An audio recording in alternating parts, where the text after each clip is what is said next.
siang pemirsa sekalian, ini jalan menuju SMP 3 Negeri Bantarsari yang kondisinya sudah seperti ini. Aspalnya sudah rusak dan berlubang-lubang. Ini entah apa kendalanya, ini dalam sekali.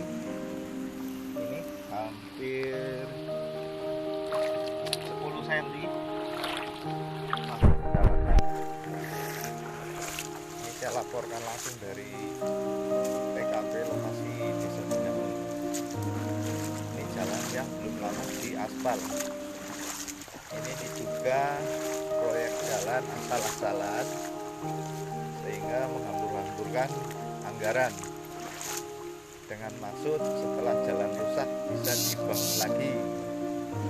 Sekian, terima kasih. Assalamualaikum warahmatullahi wabarakatuh.